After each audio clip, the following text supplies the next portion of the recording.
takeandtalkpics.com. I'm Rob Kruger, and this is episode 90 with our Fundamental Fridays.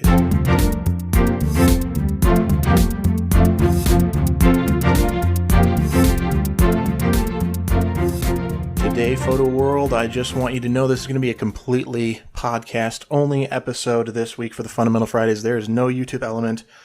This past weekend, I injured my hand, so I'm taking it easy as much as I can here to make sure I can get back up into shape with this and be ready for my upcoming jobs that I have. So today, it's just the podcast only, the audio only today. So what I wanted to talk to you about today, photo world, is your flash, or in more specific terms, a speed light, or flash gun, some people call them. Now, it's really difficult to talk about different things in photography, techniques and tools and tricks that you can do without having those visual elements to see them. So what I'm going to be doing over the next few weeks with Fundamental Fridays is trying to get really deep into what the flash is about and the different options you have with artificial lighting for your photography. But I wanted to be brief today and just kind of get us introduced to the idea of flash. Some of you may not even own a flash. Others may not know what to do with it yet. Plenty of you out there, I'm sure you love your flash and you want to keep doing more with it and find out the different options you can do. Well, we have this tool, or we have the option for this tool, and some of us don't even know all the different choices we can make with the thing.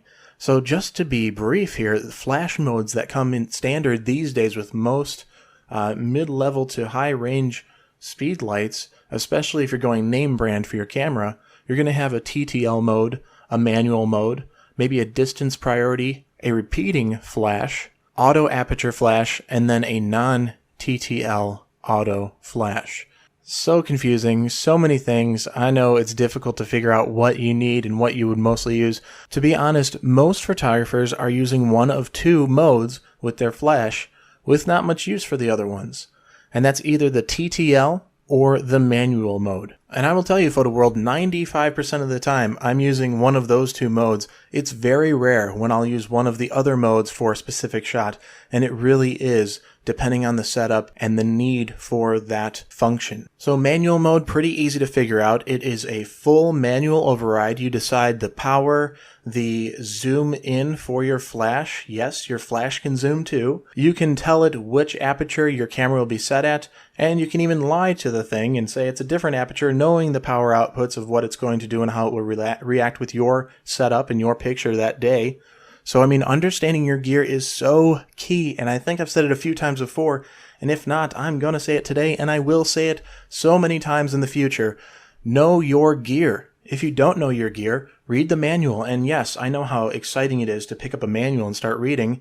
Okay, not really at all, right? So pick up the manual and read through a random page. Just flip in there, start reading, and then once you have a question, if there's a word you're not familiar with, you don't understand what that function is supposed to do for the camera, for the flash, for a lens, whatever, then investigate that. Go ahead and flip around until you find the next thing, or go to the index and find that same word so you can read up on it, because at least you're learning in a progression instead of one page after another. It is so boring to read a manual for these things, but you can find out some really interesting stuff if you take the time to investigate what your gear is capable of.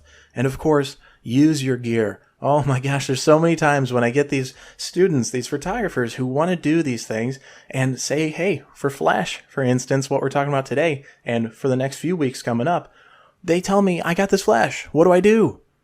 Well, you could start by putting it on your camera and figuring it out.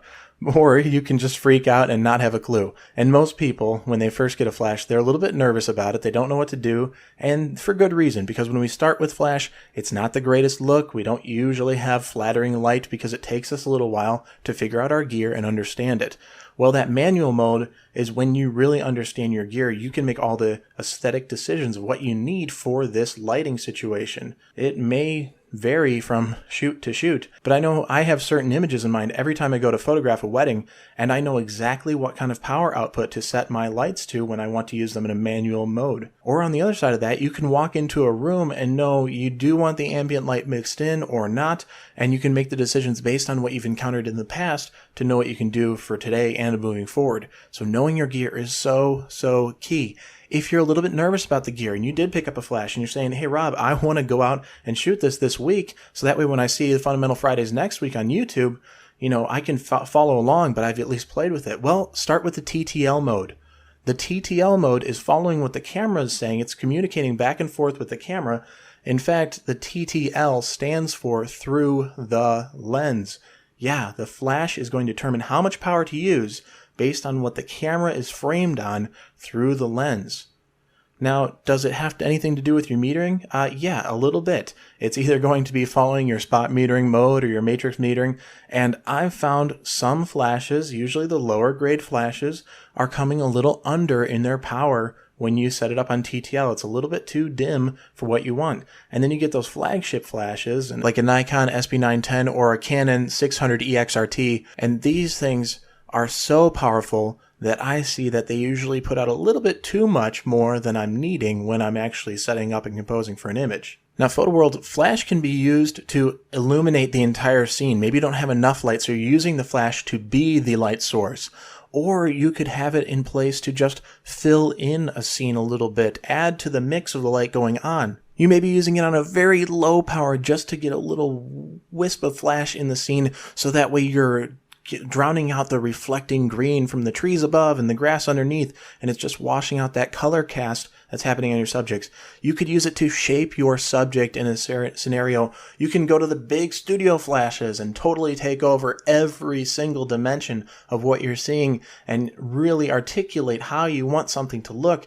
Flash is amazing because it's only about providing you light the way you see fit. Of course, within the means of what that device can do, but still it's about the light output that you are now capable of using to your advantage. And hey, Photo World, photography is all about light. That's all it is. So if you're a little nervous about flash, if you're a little scared about it, if you have one and you don't really feel comfortable using it, get out there and play with it, because seriously, you're going to take your photography to the next level, because now you will be in control of the light. So get out there, Photo World, stay bright, keep lighting, and happy shooting.